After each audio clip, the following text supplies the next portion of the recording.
Have you ever had an odd aversion to endings? Not just one particularly bad ending, but endings in general. Personally speaking, I rarely if ever revisit an ending to a series of my own accord. Part of the reason is that the ending of a series, no matter how upbeat and happy it is, will be a painful reminder that a series has ended, and once experienced, there's really no need to go back to it. The second reason is that, for the most part, the endings just don't live up to my own personal expectations, which, to be fair, comes with the territory for a long-running series, as the longer a product goes on for, the harder it is to please everyone that picked it up. Though, with that being said, there are exceptions to the rule where I regularly revisit an ending as it managed to live up to the hype, outshine, or shine differently from what came before it to make it fun in its own way, with my personal examples being Metal Gear Rising, BlazBlue Central Fiction, and I don't have a third example. Games and or media like these are few and far between, at least in the circles I choose to swim in, which isn't really a terrible thing, as oftentimes the journey I've had with the series more than makes up for what the ending did or didn't do. And today we have something that falls in between the exception and the norm. A game that, under most circumstances, I wouldn't play after beating it the first time, but on my second time through, it won me over a lot harder than the first, to where, honestly,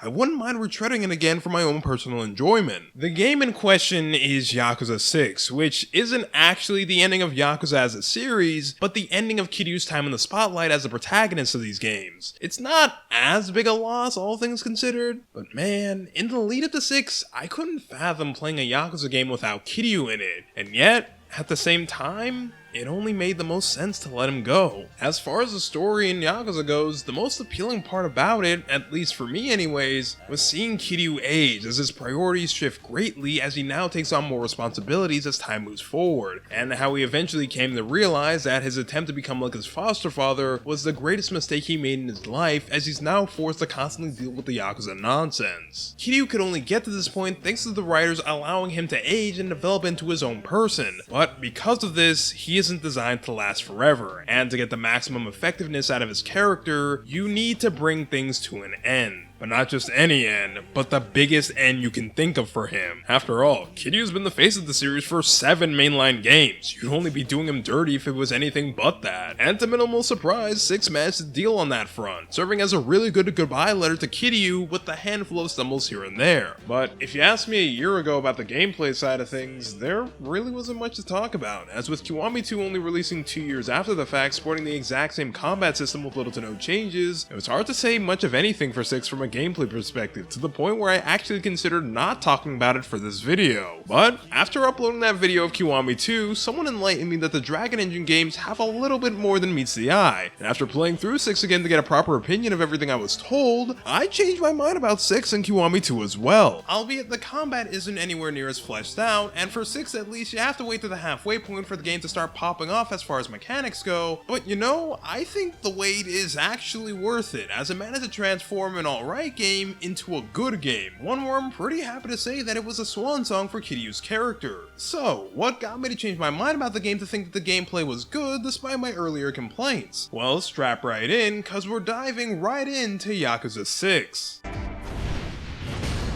Yakuza 6 opens up in media res, where we see Kiryu in a bar we've never seen before talking to a bartender who is equally as new, as another fresh face dragged him out of the bar for a fight. After cleaning the man's clock, Kiryu rushes back to the bar saying that he doesn't have much time left, as a bartender helps him prepare milk for a baby Kiryu is now taking care of. From here, the game then takes us back to the ending of 5, where after being taken to a hospital, Kiryu fell into a coma where he recounts his friends and family, with of course the first person he thinks about being Haruka, the daughter of the only woman he ever loved?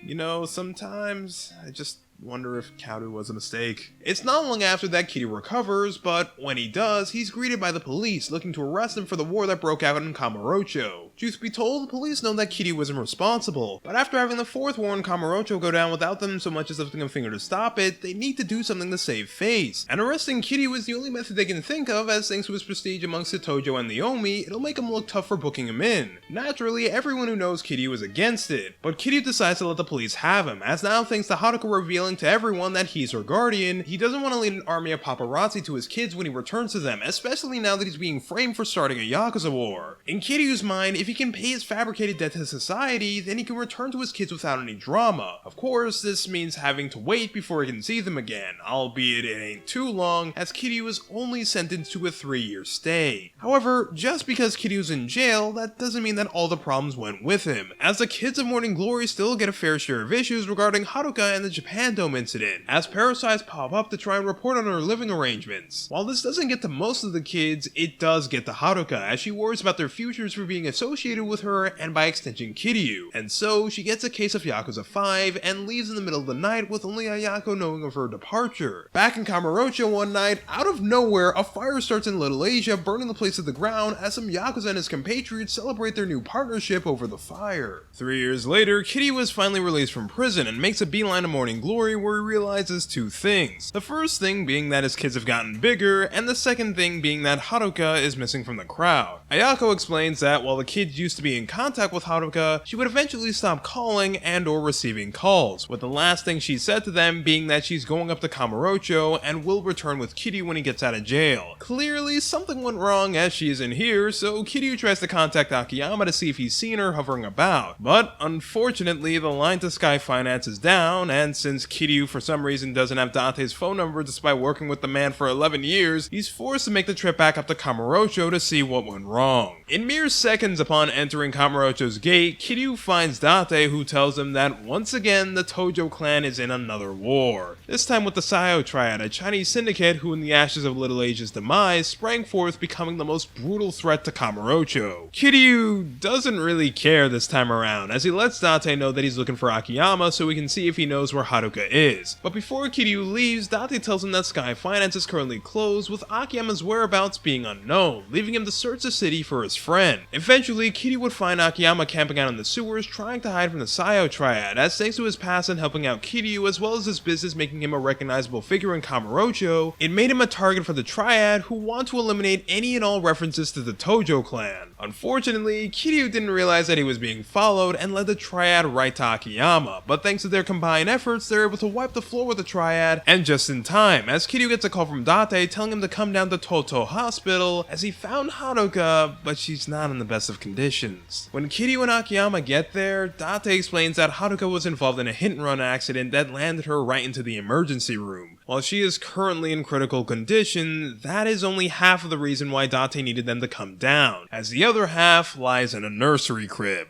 This little dude is Haruto Sawamura, Haruka's son, and as you can imagine, this news floors Kiryu, as thanks to Haruka's hit and run, he's now wondering where the father is, to which Date says he has no idea. During this revelation, an inspector arrives to tell Kiryu that they're on the case. However, due to Kiryu's past, it leads him to believe that Haruka was targeted by a Yakuza faction to get to him, so the inspector reluctantly lets him check the crime scene, only for Kiryu to find himself being watched again, but this time by the Tojo clan. This causes Kiryu to travel to Tojo HQ, where it manages to leave him more questions than answers, as thanks to the previous war, Saejima, Majima, and Daigo were either arrested or being held in police custody until trial, leaving the current acting leaders of the Tojo clan to be Someya, a young upstart, and Tsugai, Daigo's advisor, who he's apparently had the whole time. The two don't do a good job on easing Kiryu's mood, saying that they've been watching him ever since he left prison to protect him, as thanks to the triads they couldn't take any precautions. They also mention that they know of Haruka's hit-and-run accident, as thanks to her announcing to the world her relation to Kiryu, the Tojo clan were the first to be called when her body was rushed to the ER. Kiryu tells them to keep their protection, as thanks to the years of strife the Tojo clan has caused them, he makes it extra clear that he doesn't want anything to do with them, saying that if he finds out they had anything to do with Haruka's car accident, he'll take this whole organization and burn it to the ground. With that, Kiryu heads back to Toto Hospital, only to encounter a child protection worker looking to take Haruto into his care thanks to Haruka being in the ER. Kiryu tries to tell the man that he's Haruka's legal guardian so he can take responsibility for Haruto, but the man doesn't want to listen as he's too caught up on getting chided out by the media for letting another child get mistreated. With that, Kiryu decides to take Haruto, that way child protection can't put him in an orphanage, keeping him away from Haruka. But Akiyama tries to stop Kiryu, asking him that isn't stuff like this the reason he went to jail to wipe the slate clean? However, Kiryu is too far gone in his angry grandpa phase to listen listen to him, starting a boss fight with Akiyama. Due to them being friends, Akiyama can't bring himself to actually put up a fight against Kiryu, allowing him to leave with Haruto. However, it isn't long before Date catches up to him and pulls them both in the noose arena, telling Kiryu that he convinced the child protection worker to let him have Haruto, and that the police found out that Kamurocho wasn't Haruka's first stop. As thanks to a photo on her phone, they were able to track the GPS location down to Hiroshima Onomichi, the picture being taken a year prior to the incident. Kiryu can't comprehend on why she'd be over there, but in the end, he doesn't care about the specifics, as with Haruto being approximately a year old, it's his best bet to find his father. But just before Kiryu leaves, Date tells him that Hiroshima is home to the Yomei Alliance, the third strongest Yakuza faction in Japan that, despite never branching out of Hiroshima, managed to keep their foothold strong, even tossing out the Omi at one point. Once again,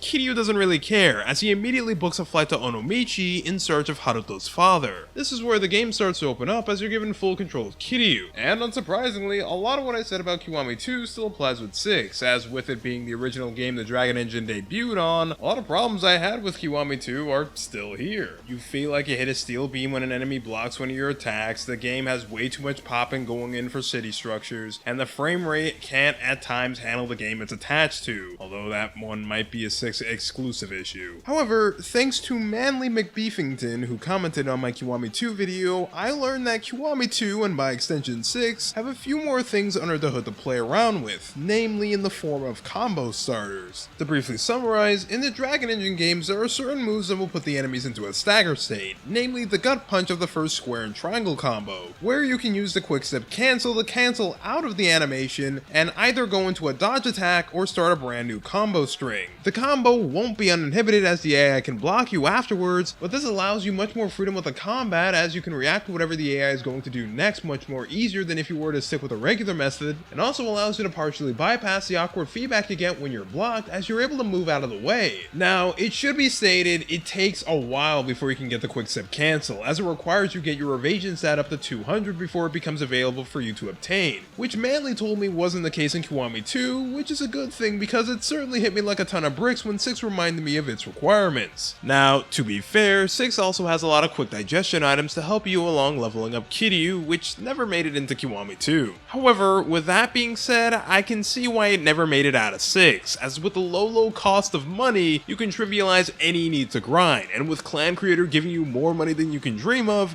you don't really need to play the game at that point. Though with that being said, you also have to have the patience to play Clan Creator on each subsequent playthrough, which unfortunately for me, I didn't, so I have to play the long game this time around. And when I eventually hit that requirement to get the quick step cancel, the game changed entirely, as suddenly the very linear nature of 6's combat branched out, giving me more options for damage and or allowing me to disengage entirely. I also like how the quick step cancel also plays into the Dragon Engine's more position-based combat, as you can use the gut punch to bait the AI into dodging you, then you can counter dodge to put yourself behind them, and Viola, you have an unblockable combo. With that being said, I'd be lying if I said I mastered the combat or fully understood everything I was told, as I believe Manly mentioned something about unblockable combos without having the need to hit the enemy from behind, but I was never able to replicate it. So as a result, I'll be leaving the video Manly gave to me as a reference point to anyone who wants to see someone who's more versed at Kiwami 2 than I am, and note that most of what you see here is applicable in 6. Once again, thank you to Manly McBeefington for letting me know this. He helped me find a lot of joy in my notes-taking run of 6, which was pretty imperative for me to get through the game. Now on the topic of boss fights,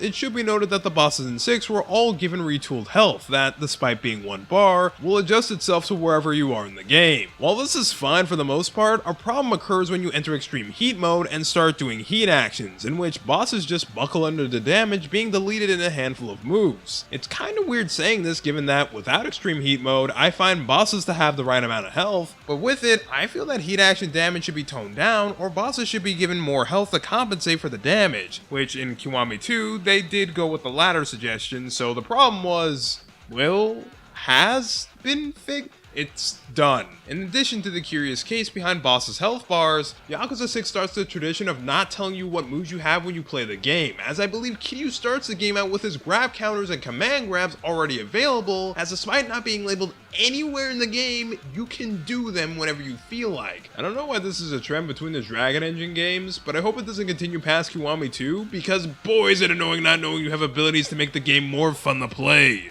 Anyways, as for side content, 6 introduces a slew of new games for you to enjoy in the form of deep sea diving, Kiryu's adventures in online chat rooms, baseball minus the gameplay, and of course Clan Creator. You know, for a spell I actually forgot some of these side games existed, but ever since running through 6 again, I can't get them out of my head. Especially baseball for some reason, which for the most part, despite turning into a static screen 70% of the time watching numbers go up, I wish I played more of it. But because of the fact that it's a baseball simulator now and not just the batting cages, you have to wait until all your guys take a break, and you can't play at night, which is realistic, but pretty annoying all things considered. It should be noted that 6 got some new karaoke songs in the form of Today's Diamond and Butterfly, the former being a pretty sad song despite the upbeat feel and look to the video, and the latter being something I never knew I needed because rapping Kiryu is the best thing ever since Saitama became a backup vocalist. You gotta give it a listen.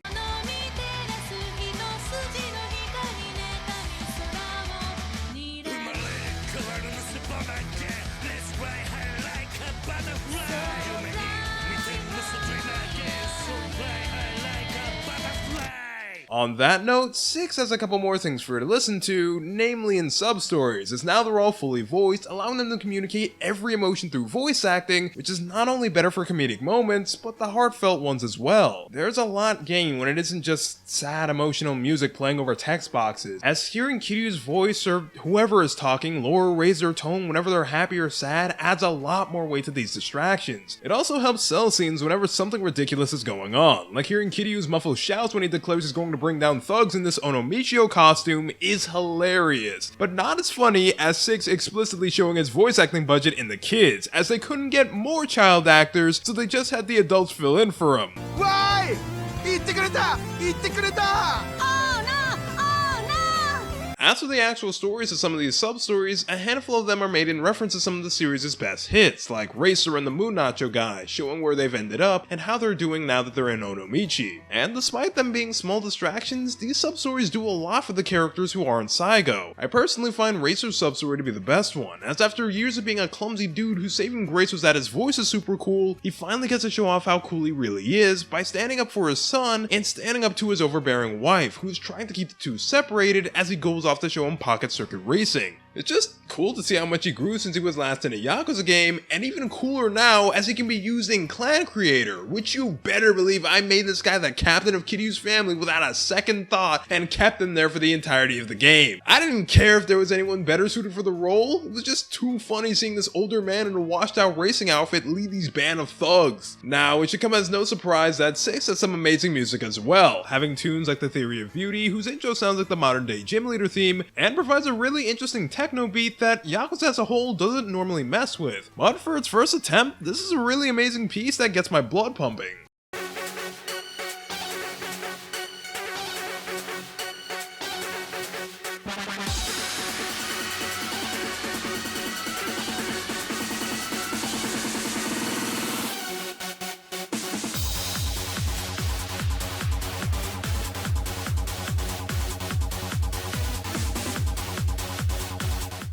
Destiny, the not final boss theme, which in my opinion is very close to Battle for a Dream, as once again every emotion the story conveys is present in every note. The one thing that Battle has over it is that Destiny lacks that confident uplifting feel. To be fair, this song is supposed to be a sad song, so it fits, and despite coming in second for me, it's still an amazing track.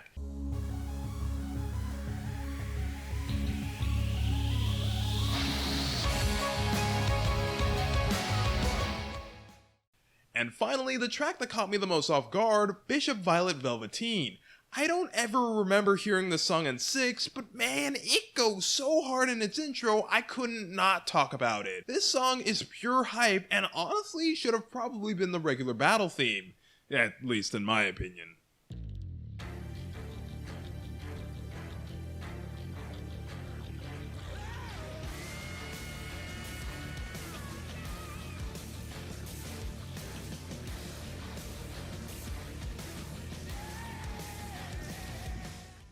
Also, seeing as most of the things I mentioned happen in this place, I might as well bring mention to Onomichi, the brand new town available to explore in 6. Now, Onomichi is the most modest town in a Yakuza game, being a small fishing village in Hiroshima. As a town, there's not a whole lot to say about it, aside from the fact that they get their poetry from a bunch of rocks, but oddly enough, I feel that that's the appeal of this place. I don't know what it is specifically about Onomichi, but there's something really peaceful about traveling these city streets that no other game in the series managed to make me feel before. I think that's in part thanks to the people who inhabit Onomichi being a bunch of country folk who are country to the max, some of whom don't even properly pronounce words, at least if the subtitles are to be believed. The people here live a pretty simple life to the point where they don't even have the shops open past sundown, which isn't an actual gameplay feature. You can enter the shops whenever you want, but it's still a cool detail nonetheless. And their more laid back and less commercialized vibe just seems to seep its way into the city. Compare this to Kamurocho, specifically 6's version, where a bunch of old stores from previous entries are closed down or brought out, like the pharmacy, gelato shops, and bowling alley, which honestly make it a little disheartening to run around the big city knowing that the sites I once loved visiting are gone. Now, going back to Onomichi, one of the citizens who best exemplifies the city's more laid-back attitude is Nagamo, the captain of the Hirose family, a small-time Yakuza group here in Onomichi. Nagamo is an instinctual beast, in which the first thing that comes to his mind is more than likely the first thing he'll act on. Case in point, when he first saw Kiryu stroll into town and talk to his not-girlfriend Kiyomi, he wanted to run him out of town as soon as possible. That is until Kiryu saved his life from the Yome higher-up Masazoe, and from that point on, he attaches himself to Kiryu's hip. There are plenty of times where Nagamo blindly agrees to Kiryu one moment, then tries to kick him out of town the next, only to then run in and try and help him out whenever he's in danger. The instinctual beast comment also extends to the rest of the Hirose family, which honestly makes them pretty endearing, as you know they mean whatever they say and have no ulterior motives behind any of their words. Nagamo and the Hirose remind me a lot of Rikia and the Ryudo, to which, curiously, there's no mention of them at all in this game, but I don't think that's a coincidence that these two characters manage to be pretty similar. In fact, some of the things that happen in Onomichi is pretty similar to 3. For instance, Kiryu comes to a family house strictly for business, helps save the life of whoever the captain is closest to and or themselves, and then the captain becomes Kiryu's honorary younger brother for the rest of the game. It's almost one-to-one the same, just that the faces, locations, and circumstances have all been shifted one place over. And while not exact, a lot of 6's story is referencing past games. For instance, the concept of carrying a child around and looking for their parent all the while the Tojo and Chinese Mafia feud is Yakuza 1. At some time later in the story, the Jingwa Mafia make their return and place themselves in Kamurocho, which is Yakuza 2. The whole game pretty much deals with the fallout of 5, making references to it left, right, and sideways, and 4 doesn't really get a whole lot of play, but it's explicitly referenced later on, so that's cool. All of these are cool to notice, but the best part about it is that 6 acknowledges these things, but it doesn't let the past define it, as it takes those references to make an experience entirely unique to itself. I do think though that the heavier emphasis on the references for 3 were done for a reason, being that 3 is arguably the weakest Yakuza game, despite having the biggest impact on Kiryu's life regarding every game after it. And to me at least, it fell short of the mark, making the kids feel like diversions instead of the focal point as to why Kiryu was fighting this battle. Here though, I think 6 does a better job at portraying that, since there really isn't any Yakuza business to detract us from the heart of the story, as ultimately 6 is about as personal as you can get. Since Kiryu's goal is about finding Haruto's dad, it cuts right into the personal aspect and weighs heavily on those emotions that 3 initially missed. However, on the flip side, when it does try to enter the Yakuza business, it feels a little out of place, for lack of a better term, despite being built up over the course of the game, but I'll get more into that later. With that being said, I'm all out of things to talk about gameplay-wise, so what do you say we head back into the story and wrap that up as well? So after winning up the Hirose, getting into trouble with them, finding out that the leader of the Yome is a shipbuilder named Kurusu, and after finding out that Kiyomi is married to Sumeya, the Hirose end up helping Kiryu in his search for Haruto's father, which leads him on a wild goose chase as Kiyomi tries to point them to a man named Tatsukawa who she thinks is Haruto's father, but as the gang soon realize, he's a literal dead end who can't speak for himself. If only there was someone in Kamurocho who could fill Kiryu in on the going-ons in the criminal underworld to whom might have done Tatsukawa in. Well, thankfully, Kiryu has his old friend from Yakuza 1, Jungi Han, the new leader of the Jingwa Mafia who took control of Stardust and relays a lot of info to Kiryu regarding Tatsukawa, saying that he was previously working as an informant for the Sayo Triad up until his demise. To address the elephant in the room, no. Florist is not in 6, and to this day, I have yet to find a reason as to why. I guess having an informant who knows everything going on in the city was too powerful for a game series about mystery and drama, but he's been part of the series for 5 games now, and he's just as, if not more important than Date is. So to see him go and not even get a graceful exit like he went to live closer to his son or something is just baffling to me. But this is what we got, so we kinda have to make do with it. Also, I wasn't kidding about Joongi Han being more or less the informant of the game. Despite him standing at odds with Kiryu, it's because of him that the gang is able to know as much as they do. Anyways, thanks to Joongi Han, the gang turned their attention to Little Asia, wanting to know why Tatsukawa is 6 feet under, causing the gang to be accompanied by Akiyama to go on their first, actually second, stealth mission. It doesn't happen in this section, but I really like Kiryu's first reaction to the mask, in which case he refuses them because that's just not how he did it in the past, and everyone more or less chides him out, saying, "Kiryu, quit being a 4-year-old and just put on the mask." Also, I like that Akiyama has all these stealth animations of him trying to be sneaky and not be seen, but Kiryu has his normal default animations, which makes it come across like he couldn't be bothered to try and act sneaky. Eventually, through their very loud stealth, they would eventually come across the captain of the Sayo Triad, Ed, who when Kiryu asks why they took out Tatsukawa, he refuses to answer, saying that that's their business, but he does mention a term called heihaizi, and states that thanks to the Chinese government's one-child per family policy, tons of children are born in China in secret to help out with the labor, but never get any kind of education as they would be arrested on the spot. Because of their terrible living conditions, children are smuggled through China to Japan in hopes of giving them a better future, getting their papers forged and everything. But Ed ends the conversation saying that if he wants to ask any more questions, he'll need to talk to Tatsukawa himself, beginning their fight. And while Kiryu ends the fight, the Sayo come in to clean up Ed's act, holding Kiryu, Akiyama, and the Hirose at gunpoint, as their leader Big Lo enters the scene. Lo then says something in Chinese to Masazoe, who should be his enemy, and then lets him go without so much as giving them a slap on the wrist, telling Kiryu in particular that he wants to talk to him later. As a recruit back in New Serena, Yuta, one of Nagamo's subordinates, states that he understood what Lo said in Chinese, saying that he's pretty sure that they haven't found out the secret of Onomichi yet. Kiryu states that he doesn't care about the secret, he just wants to know about Tatsukawa, but after saying that, Somaya invites himself into the party, telling Kiryu that he knows of his and Lo's meeting tonight and wants in on the thing so we can just end the feud between the Tojo and the Sayo. Before Kiryu says anything about that, he uses the info we got from Joongi Han and asks Somaya if it were the Tojo that were responsible for the fire that brought the Sayo into Kamurocho, to which Somaya denies it, and as such, Kiryu agrees to bring him along. But as Kiryu later establishes amongst his friends, it's not because he trusts Somaya that he brings him along, but because he doesn't want to see the havoc he'll cause if he denies him. With that, Kiryu and Somaya go to visit Lo, to which as Somaya spots him, he pulls out a gun.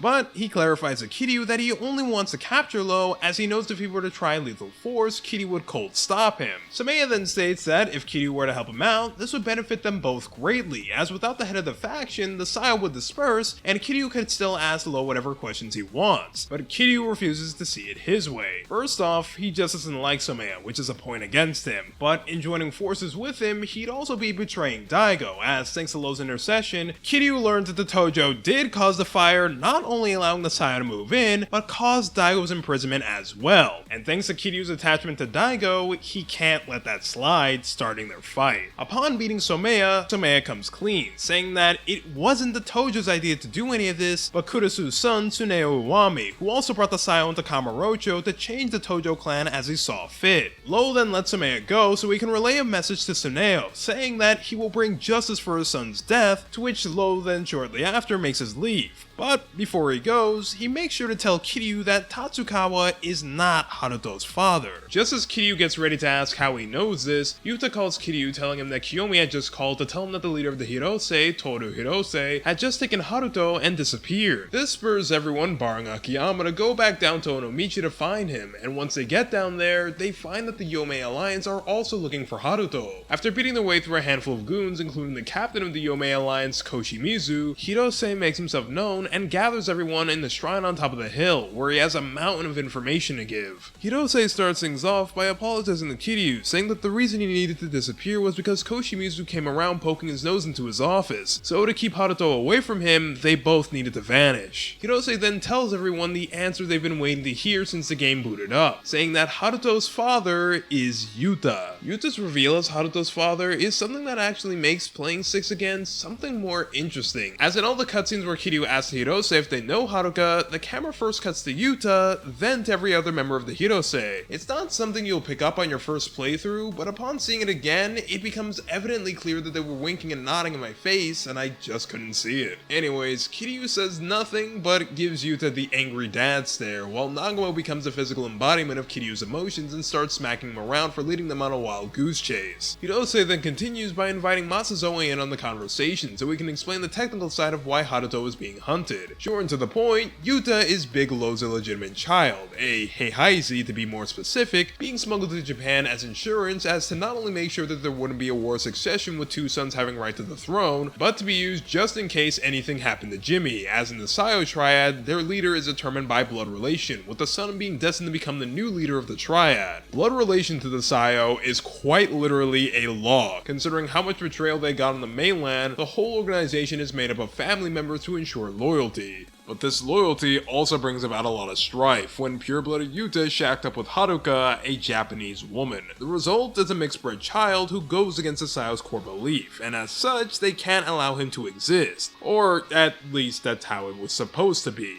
With Yuta being Low's son, he was given 2 guards to watch over him to make sure he wouldn't kick the bucket before Low needed him, one being Masazoe and the other being Tatsukawa. However, thanks to Tsuneo getting into Tatsukawa's ear, he convinced him to take Haruto so he can sell the baby to him and try to escape any potential punishment for letting Yuta have a mixed-bred child. Just before Hirose can finish, thugs dressed in black arrive to capture Haruto, forcing the gang to throw hands to protect him. And after helping Yuta play catch with the son, Yuta manages to get away as Jungi Han enters the scene and starts a fight with Kiryu. However, he gives up partway through when one of his men come to fetch him. Kiryu attempts to follow after him when Yuta approaches, saying that Nagamo has Haruto and will double back to Hirose Family HQ in a second. When Nagamo gets back, he tells him that the Jinghua Mafia got Haruto and are escaping by sea, but he got his friend Ito to get a boat ready for them so they can give chase. While Kiryu is ready to go, Yuta hesitates to move, which causes Kiryu to smash him through a glass door. Kiryu then states that he didn't punch him because he lied or because of the deed he did with Haruka, it's because beforehand he would have jumped at the opportunity to help Haruto, but now that he knows that he's his father, he refuses to raise his hand. Kiryu then leaves, saying that if Yuta lets his blood relation determines how he treats others, then he's no better than Low, as his connection with Haruto doesn't give him the right to act any less like a father. As everyone gets ready to ship off, Yuta runs in, yelling behind them, begging them to let him save Haruto, as when Nagamo told him the Jinguan took him, all hope fled from his body. But in thinking it over, the thought of never seeing Haruto's smiling face again would be the worst thing in the world for him. With that, they all ship off after the Jinghua, following them to a floating shipyard, and on their way there, Kiryu asks Hirose what's the connection between the Yonomichi and the Sayo, given the fact that 3 Heihaizi were just floating around in the area, with one of them being the next in line to take the throne of the Sayo.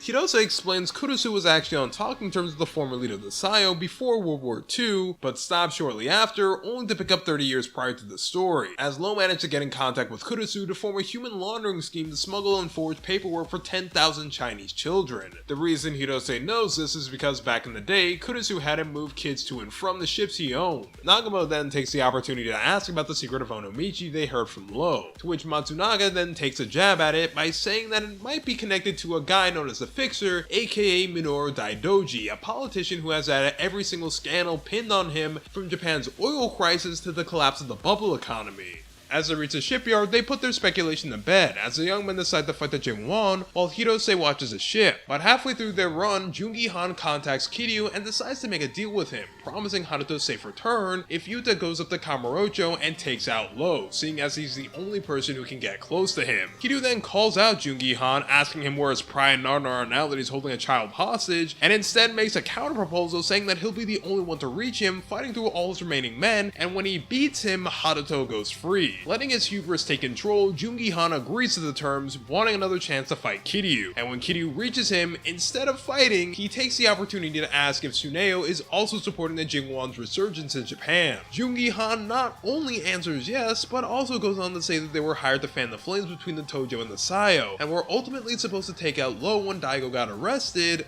however, they were incapable of doing so, settling for Jimmy in his place. Jungi Han then volunteers more information by saying that thanks to Tatsukawa's silver tongue, he managed to convince Haruka that he'd protect Haruto from the Sayo triad who wanted to take him out by leading them up to Kamurocho. But when the time came for him to separate the two, Haruka bolted and Tatsukawa tried to drive after her, only to barely miss an oncoming truck, which caused him to slid out of control going towards Haruka. Though it may have been an accident, Haruka is still holding on to dear life because of them, and as such, now that Kiryu knows Jungi Han is involved, he starts getting unhinged, asking the kidnapper if this is his way of making peace before he buries him. After putting Jungi Han through the ringer and recovering Haruto, Kiryu starts walking back everything he said a while earlier, finally cooling down, but Jungi Han tells him that he's a fool for showing mercy, as Tsuneo will stop at nothing to get to Haruto. Kiryu then asks if he knows what the secret of Onomichi is, to which Jungi Han tells him he'll need to ask Kurusu to get that answer. But before he can finish that sentence, an assailant takes him out from the dark and leaves once he silenced any potential leaks. With Jungi Han no longer being capable of giving him any information, Kiryu heads back to the Hirose family house where they discuss the situation, in which Nagumo asks if Kurusu is to blame for all this mess, but Hirose denies it, saying that Tsuneo was never an obedient kid to his father, explaining that Kurusu didn't want him to take on the criminal underworld business, instead wanting Koshimizu to be his successor. But thanks to Tsuneo managing to sweet talk Koshimizu into coming over to his side, it put Kurusu in a bind. With that being answered, Kiryu decides to call it a night, taking Haruto back to his apartment on the wharf, but just before Kiryu leaves, Yuta asks if he can come along with, as he wants to be with Haruto more. Kiryu agrees, and when the two reach the apartment, Yuta tells Kiryu that he's sorry for all the trouble hiding his and Haruka's relationship has caused everyone, and that he plans on making up for it by heading up to Kamurocho and having a chat with Lo, asking him to stop hunting Haruto and Haruka. Kiryu agrees with Yuta, saying that he'll add on to his plan and act as the backup to make sure that Lo agrees to it, or he'll tear the Sayo to the ground. The next day, as the two make their way into Kamurocho, they drop off Haruto with Date, so he isn't taken at the door. While at New Serena, Date then mentions to the two that Tsuneo is now in Kamurocho, which has the entire Sayo triad on edge. Forming this next bit on a hunch, Date assumes that Tsuneo is trying to make a deal with the Tojo so that they can get rid of the Sayo together. The uncertainty then gives Yuta the bright idea to ask Hirose to see if he knows what's going on, but as the two soon realize, they got left behind, causing Kiryu to bolt after him to make sure he doesn't get into too much trouble. On the way to Little Asia, Kiryu gets a call from Nagumo telling him that he found Yuta's will in a trash can, telling him that he's suicidal, to which becomes evident as Kiryu turns a corner and sees the Sayo's head office on fire.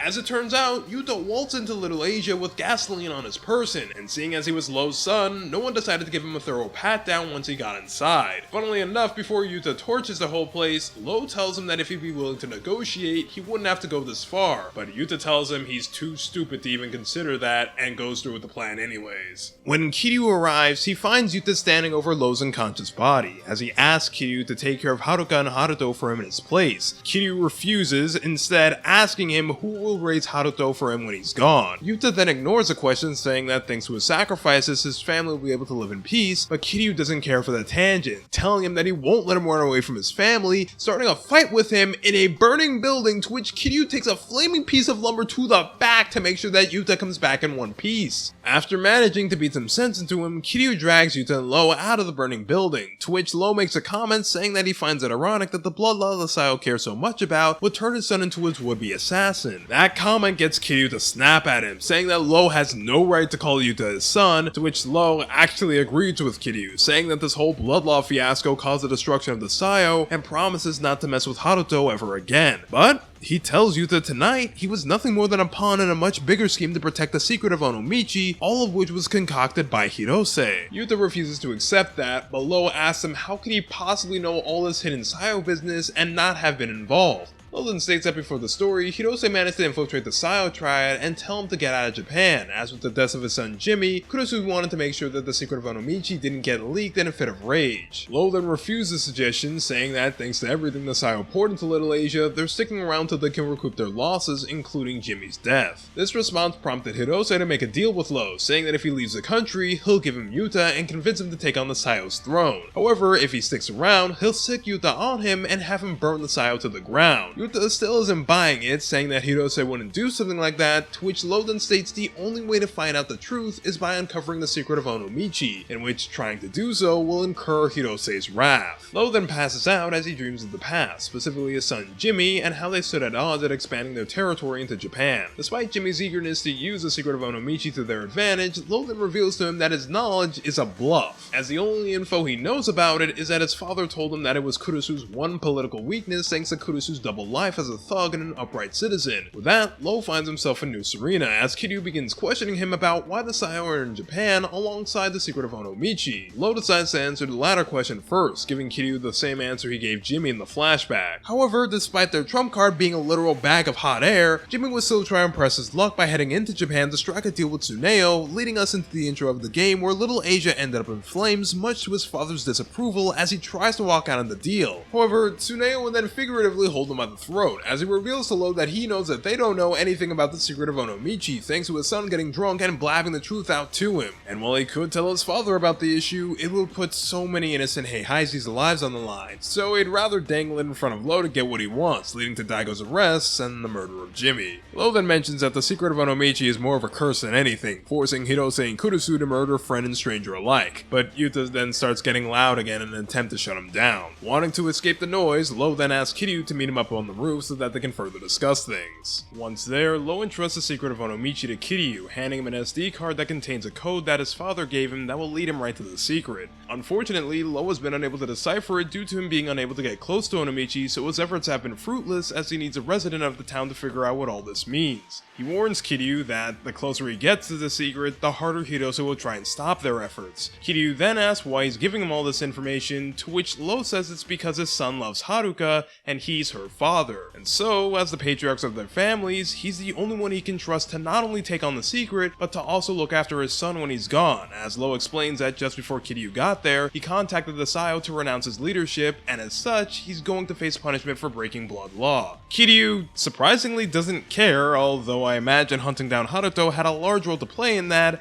as he makes his way back downstairs to tell everyone that he's headed back to Onomichi to uncover its secret, to which Kiryu tells Yuta to stay here and watch over Haruka, as with her becoming a woman, it's no longer his place to look after her like a child. Yuta tries to fight against the suggestion, saying that he wants to prove Hirose's innocence, but Date arrests Yuta, saying that he'll take him where he needs to go. As soon as Kiryu gets back to Onomichi, he's met with the Yomei Alliance welcoming party, which gets a bit more hairier than usual, but nothing Kiryu can't handle, as he makes his way back to the Hirose family HQ to explain what happened in Kamurocho. Similarly to Yuta, the Hirose have a hard time swallowing this pill, as a result renouncing their brotherhood with Kiryu as Nagumo starts a fight with him. But when the Yomei Alliance come to have a chat with Kiryu, Nagumo reinstates his brotherhood and has the rest of the Hirose help Kiryu fight it out. When the fighting is over, Kiryu then begins questioning Nagumo's relationship with Hirose, asking him if finding out the truth would break any of the respect he has for him, to which Nagumo denies that. But to prove to Kiryu that Hirose had nothing to do with this, he and the rest of the Hirose family agree to help Kiryu find out the secret of Onomichi. After using the poem stones all around Onomichi, the four come to a grave that has blueprints of an ancient battleship. This leads them to an old shipbuilding yard where, after splitting up to fight wave after wave of shipwrights working for the Yomei Alliance, Kiryu and Takeshita will come across the last door, to which when they attempt to open it, an assassin appears managing to tag Takeshita's leg. Kiryu then instantly recognizes the assassin's body shape to be Hirose, to which he wastes no time in revealing himself. Despite the initial shock, Takeshita then limps over to the door while Kiryu holds off Hirose, saying that he's got a lot of apologizing to do for lying to his men, starting their brawl. After beating up an old man, Takeshita manages to activate the mechanism to reveal the secret of Onomichi, to which, after alerting the entire planet to its arrival, a battleship arises from out of the water. But not just any battleship, but the Yamato Mark II, as Kurusu himself arrives to explain.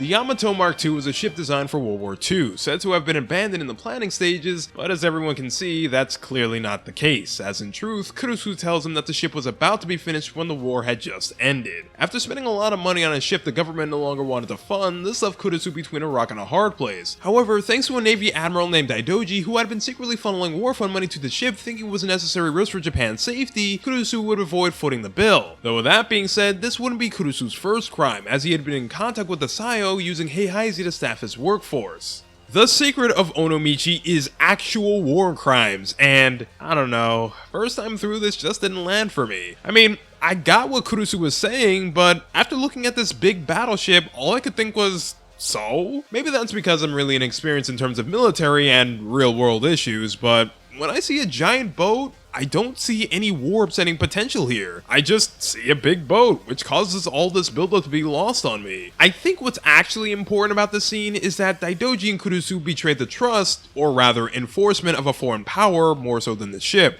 which would make a bit more sense. However, if this is the case, I think the writers could have written this a lot more clearly, because as is, I don't think the game gives this kind of thing the weight it should have for, you know, being a war crime. Nevertheless, Kurusu continues saying that, thanks to Daidoji's influence in the Postmortem Administration Bureau, he was compensated handsomely for keeping the Yamato under wraps, as Daidoji would push bills that would specifically benefit Kurusu. And thanks to their partnership, they managed to amass a mess of webs that control the Japanese government, affecting tons of laws to this day, with the only physical proof of it being the Yamato. As such, he turned his employees into the Yomei Alliance to keep the existence of the Yamato under wraps, and had them constantly monitored to make sure that nothing would slip. But one day, Daidoji came to him to make a promise that the Yamato would stay his secret for all eternity. And to make sure he'd keep that secret, Kurusu hired Hirose to do away with the remaining members of the Yomei Alliance who knew of the Yamato. Hirose then explains his part by saying after being devastated by the Hiroshima bomb and lacking a father figure to help raise him, he ended up stumbling upon Kurusu, who would take him in and raise him as his own son. And so when he asked him to take on the role, he didn't think twice about it, as it made a nothing kid like him feel pretty important to not only Japan, but to his father figure. Kurusu then orders Hirose to take out Kiryu, but Nagamo gets in the way. Hirose then tries to plead for Nagamo and his boys, saying that they most likely don't know what's going on, which gets him shot by Kurusu. Although Kurusu then comes clean, saying that Daidoji didn't need him to kill anyone, instead requesting that he just dismantle Yamato. The reason Kurusu wanted to keep Yamato, however, is because it kept Daidoji attached to him, and so with its physical presence, it forced them to keep working together. Despite the Hirose family wanting to rush him down, Hirose tells him to leave it be, as he's a dead man walking now that the Yamato has been revealed. Hirose then takes the time to apologize to Nagamo and Matsunaga in particular, saying that he'd always hoped that they'd be the ones to do him in, as he reveals to them that he murdered their fathers. However, Hirose would pass on shortly after stating that, getting everyone, even Kiryu, to cry at his loss.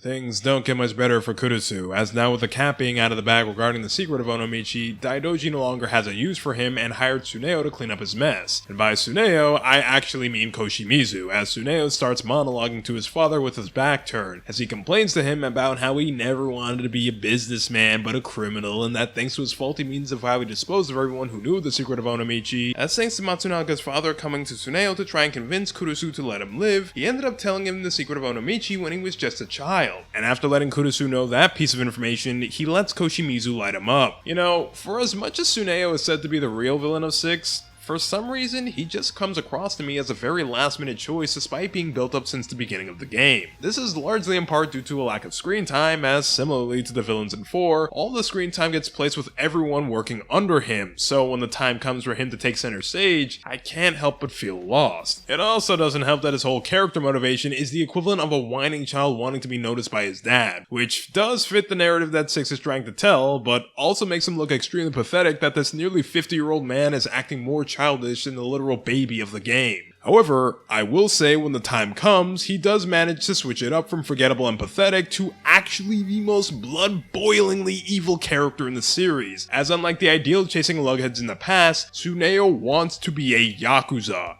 an actual Yakuza, and tries his damnness to become that. It's a sad day at the Hirose family HQ, but Kiryu swings by to give him some good news, saying that Yuta just called to say that Haruka had finally woken up thanks to Haruto's touch. Kiryu then apologizes for saying it now at such an awkward time, but they all say that it's fine. Nagamo and Matsunaga then state that despite Hirose saying that he expected them to take him out, they can't not view Hirose as anything but their father figure, to which Kiryu says that he probably took him in as a means of repenting for his guilt, but the more time he spent with them, the more he grew to care for them, as evidenced from the shipyard, which get the two to break down crying. Kiryu then makes his leave, only to get a call from Somea telling him to come down to the docks as he's got something important to tell him. Kiryu begrudgingly complies, to which when he gets there, Somea tells him that, thanks to airing Daidoji's dirty laundry, he's having Tsuneo come after him, with Somea himself admitting that the only reason he's here is because Tsugai ordered him to take Kiryu's life. Somea then states that he doesn't expect Kiryu to fall thanks to a handful of thugs, but still tells him to keep his guard up. Kiryu then tries to thank Somea, but Somea tells him to forget it, as one day they'll have to fight again, as he plans on taking over the Tojo from Tsugai, making his leave after that. Kiryu darts into the Hirose family HQ, saying that they need to leave for Kamurocho right now as waves of Yomei could arrive at any moment to hunt them down. But just as they exit, the Yomei arrive packing a rocket launcher for good measure, destroying the Hirose family HQ. This gets Kiryu pissed, as he says that they should show them what happens when they mess with their family, getting everyone hyped to throw down. After beating their way through the Yomei and reaching Kamurocho, Kiryu splits from the Hirose so he can visit Haruka, and after seeing her alive and well, Kiryu states that he wanted to lecture her about running off like she did, but now that he sees that she's alright, he can't find the words anymore, going into the corner to hide his sadness. As Akiyama arrives, he points out that he and Kiryu are third and fourth wheels, causing Kiryu to leave, in which he contacts Somea, asking him where Tsuneo and Tsugai currently are. Somea tells Kiryu that Tsugai is currently located on the top floor of Millennium Tower, but he states that Kiryu should lay low for the time being. Kiryu then states that if it were just him being targeted, he would, but since other people are being hunted, he's gotta do something. Somea then catches onto his drift and tells him that Tsugai has a number of different exit points throughout the tower, so he shouldn't take him on alone, ending the call on that note.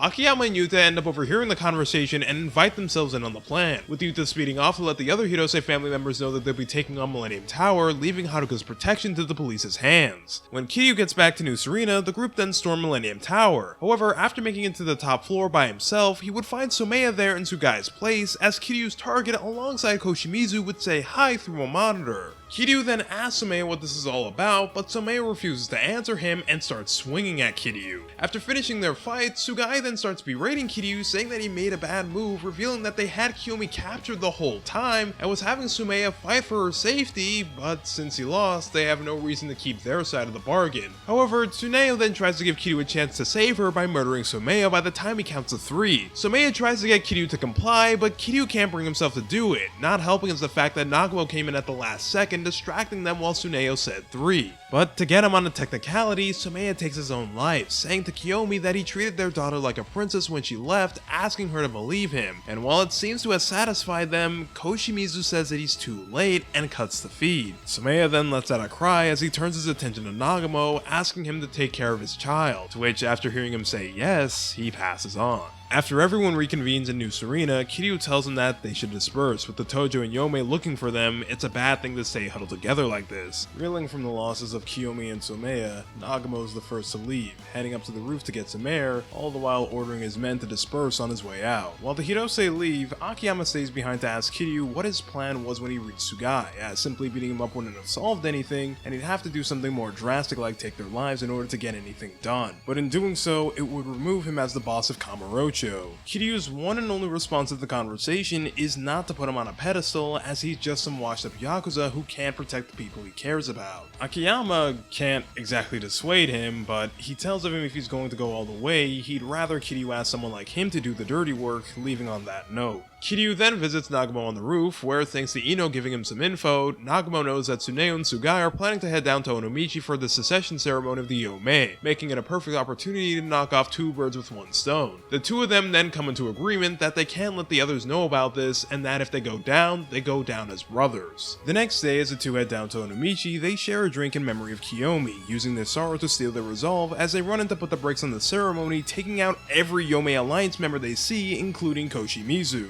However, as they clear a path to him, Tsugai gives a signal to his men, revealing that they've captured Haruka and Haruto, using Daidoji's connections with the police to have him incapacitate Date and the cops, all the while they shipped her down to Hiroshima. With their hands tied, Tsuneo orders the 2 of them not to move a muscle as he and Tsugai wail on them. Although in Kiryu's case, it takes a much stronger touch to get him to move, as despite working him over with a steel pipe, he remains largely unfazed, at least until Tsuneo gets his hands on him. After beating Kiryu to the floor, Tsuneo gives him an ultimatum saying that if he doesn't get back up in 10 seconds, Haruka dies. And despite Kiryu's best efforts, it doesn't look like he's going to make it. But thankfully, the other Hirose didn't listen to Kiryu's order to flee, arriving at the nick of time to save Haruka, giving Kiryu all the freedom he needs to throw hands with Tsuneo. Despite easily smoking Tsuneo, it's not over yet, as he orders Tsugai to shoot Haruka, pulling Kiryu's attention away from him. Yuta then rushes over to body block the bullet, but as it turns out, Kiryu ends up taking it, and a few more shots at that, as he tries to close the distance on Tsugai before Takeshita knocks him out. Finally running out of gas, Kiryu hits the floor as Yuta and Haruka rush to his side. Despite Haruka's pleas for Kiryu to stay with them, Kiryu refuses to answer, asking Yuta and Haruka to make each other happy.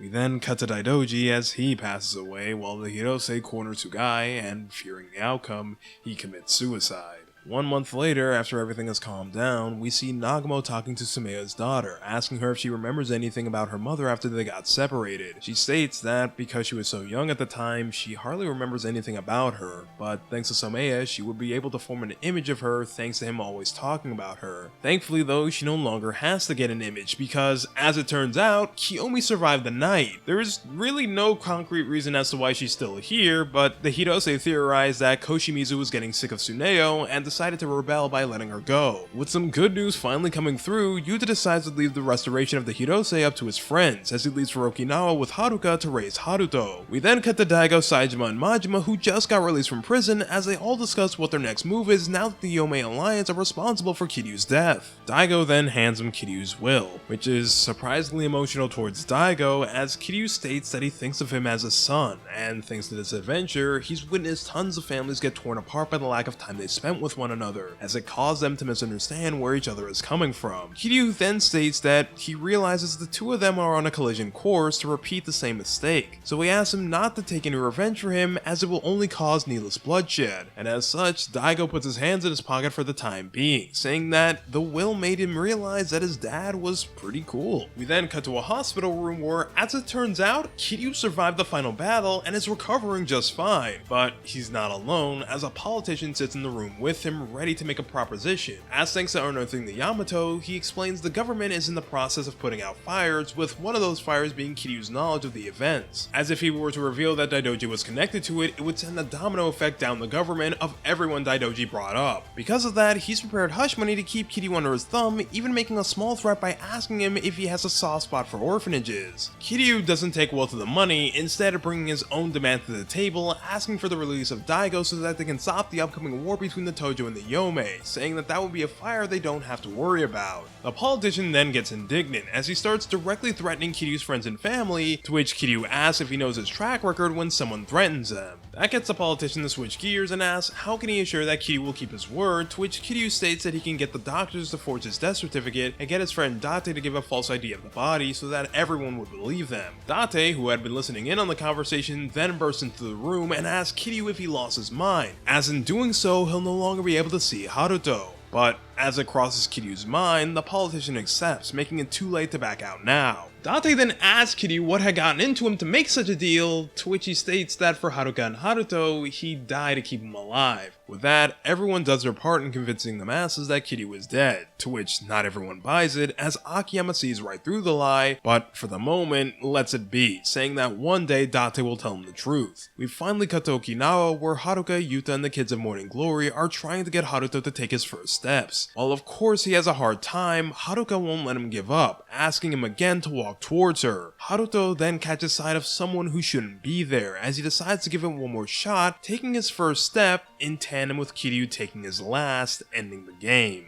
Replaying 6 again for this video, I thought already knowing what was going to happen would harden me a bit and get me to not be as emotional as my first time playing it. But as I'd find out through many cutscenes, this wouldn't be the case, with this final shot of Kiryu leaving being the icing on the cake. Like I mentioned earlier, with how Kiryu's character was progressing, the only sensible thing was to bring his arc to an end. But man, do I wish it were happier. Saving your kids and not being able to interact with them, that is so bittersweet, I don't think I could personally handle it. Is it so wrong to want him to be happy at the end of his tale after he spent most of it being sad and kind of lonely? Ah well. And that was Yakuza 6, a game that, in its last moments, kinda just happened.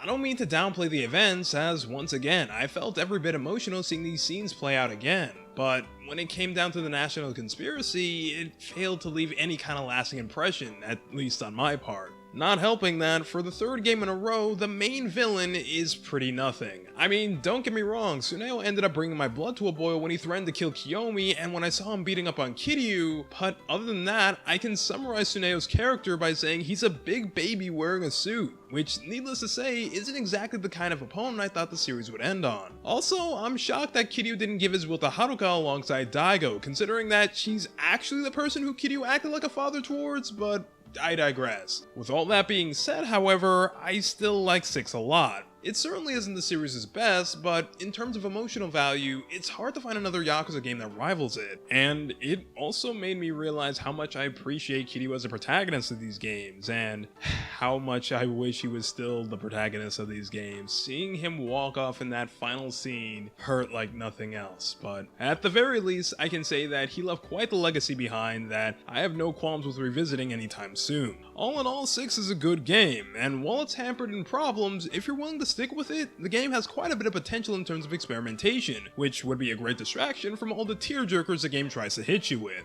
Hey everyone, it's me, Riku, the voice you've been listening to for the past however long this video is. And I just want to come by and say thank you to everyone who's enjoyed my content, everyone who got joy out of these videos, who like, comment, subscribe, share the video, spread it through words of mouth. Thank you everyone for just sticking with me all this time. I know, you know, I do my best in terms of getting these videos out. But, you know, sometimes it takes it a little longer than others, and it's not able to be helped because, you know, when you're making a long video, it's the nature of, well, that long video. In order to get that, in order to get that long amount of time, you gotta put in a long amount of time editing it, but I'm just really happy that these videos managed to land with people and managed to resonate a lot with members of the community. I thank everyone who has commented on these videos. You have no idea how much I love responding to your comments and stuff like that. Or at least I try my best to respond to comments. There's some that I'm just not able to, either because time frame, it's a time frame question about the story and I'm blanking on it at the time that question was answered, or I'm rambling right now. I'm sorry. I don't really have any kind of transition of where I'm going to go next. If you couldn't tell, this whole thing is being done off the cuff. So that being said, once again, thank you all for just enjoying these videos. I'm super happy that other people are enjoying the content that I put out. And with that being said, thank you all for your future support as well. I appreciate all of you from the bottom of my heart. Thank you.